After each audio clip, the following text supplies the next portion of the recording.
Good morning. It is. Yes, it is. I spoke with you last when you were in Tucson, and I was facing a challenge with the possibility of cancer. And after talking with you and reading and studying, the definitive testing came back, despite the very dire consequences then. I don't have anything. I'm very healthy. I'm doing fine. Yes. As it should be. As it should be. I have two areas that I want to talk about, one being asthma, the second being relationship. The asthma showed up in about 96. I've learned not to call it my asthma, it is the asthma. I'm in process of working, doing physical exercising and so forth. I appear to be getting beyond it, and I need more thought patterns, guidance, ideas on how to continue to progress and leave the asthma behind. You know, it's an interesting thing that these things that you want to talk about are all very interrelated. I felt they were. The most tactile relationship that humans have to source energy is through breathing.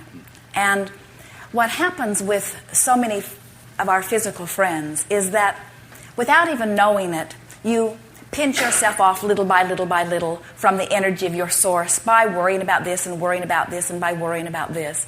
And in the process of that little by little sort of erosion of that connection, your physical experience can become diminished. Now, physicians are beginning to discover that the relationship that you have with well-being is closely related to what they are now calling exercise. But we would say to you that while it seems to be closely related to exercise, what it's really closely related to is breathing.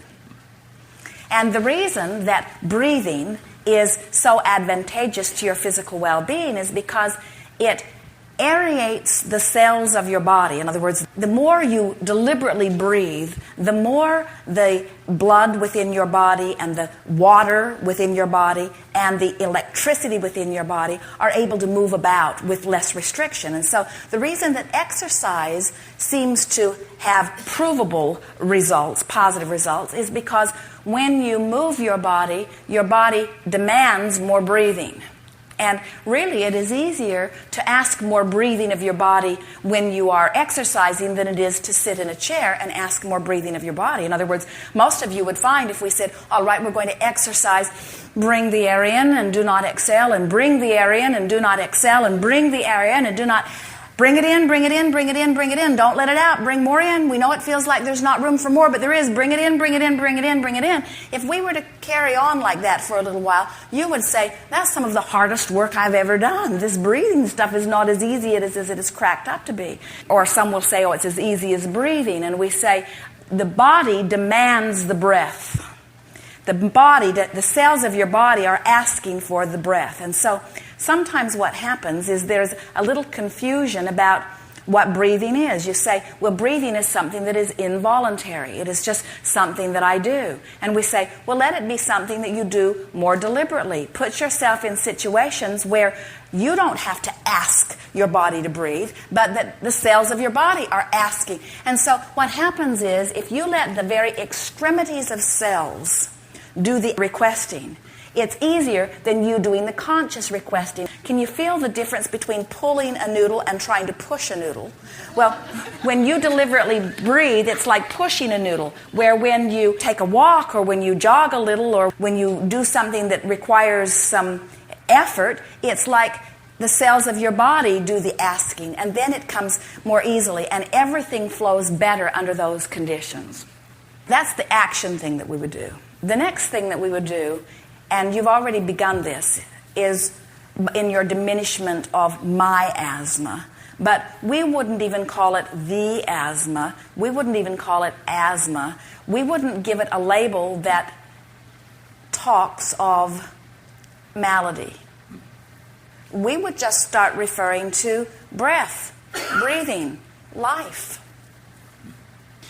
You are so connected, mind, body, and spirit. The other night, Esther and Jerry were deliberately not watching television. And so Esther had ordered some videos of Dean Martin roasts that she remembered from the past were quite funny. So before they went to bed, they watched a Dean Martin roast. And in Esther's sleep, she had a dream. It was very unsettling to her. Two lovely women dressed in beautiful flowing clothes, running down a grassy hill. Their scarves and garments flowing behind them, just like in the pictures. Beautiful girls.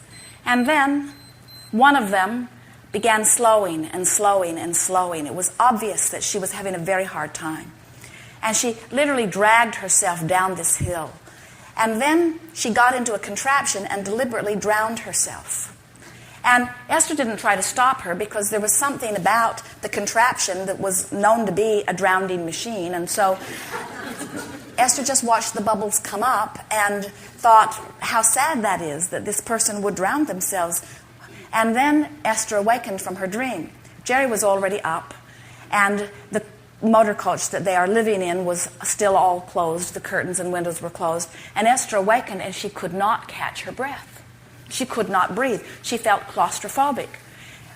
Jerry opened the windows and opened the doors and turned on the fans and tried to get air moving through. And as Esther sat and settled down, in a little while she began to breathe again. And it was amazing to her how unsettling this was. Esther remembered then that she'd been watching these videos where she said, "Is that one still alive? Is that one still alive? Oh, look how young she is in that. Oh, look how young she is there." Esther had been watching this parade of what she saw diminishing life. Dreams are manifestations too, you know. What you think and what you feel and what manifests are always a vibrational match. And what you think and what you feel and what you dream is a manifestational match also. So the point that we're wanting to make with you is that your feeling of breathing, while it certainly can be affected by outside circumstances, is as much about mind as anything. And so as you put some distance between you and words such as my asthma or my breathing restrictions, and instead you just begin saying things such as, whatever I need is always there for me, and I am in continuing health. And they keep coming up with new ideas of things that I might focus upon to feel diminishment in health, but then I keep turning out to be healthy anyway. In other words, health is my natural state of being, and while I can sometimes, because of what I'm worrying about or what I'm thinking about, offer a vibration that does not allow the rampage of health that would be there otherwise, every physical condition is just a decision away. It's just a breath away, but a decision away is a better way of saying it for you. It's just a decision away, you see. It was really interesting to Esther to have an experience where she could not catch her breath, and there was no reason for it. There was no logical reason for it. There was no shortage of air. No one had a pillow over her face. She was not drowning. It was psychological. In other words, it was a feeling of restriction that manifested in something that was a visceral, very real feeling, you see. And so sometimes we know when people say, well, the illness is psychosomatic or it's all in your head, it is a little uncomfortable because you want to justify where you stand by saying, no, it isn't all in my head. I have this symptom and this symptom and this symptom. I want to escalate my justification for my label. And we say, no, you don't. You want to de-emphasize any justification for a label because every illness is psychosomatic. Every illness is a direct response to a vibration that you are maintaining every single time. So as you diffuse it by saying it isn't anything, in time it isn't anything. It was easy for Esther to, once she realized that the reason she couldn't breathe was because of the thoughts that she'd been having and the dream that ensued. It was easy once she made that association. And so it's less easy for you to make the association, but it is exactly the same kind of thing. Somewhere along the trail, you've picked up some association that is causing that to be. It isn't physical, it isn't mental, it's consciousness. Consciousness meaning focus. It's things that you're thinking about, you see. You don't have to get to the bottom of it. You don't have to figure out what thoughts are directly related to it. You just have to say, it's not about what I thought it was about, and I can breathe easy. And you can. You can. Thank you. Yes, indeed.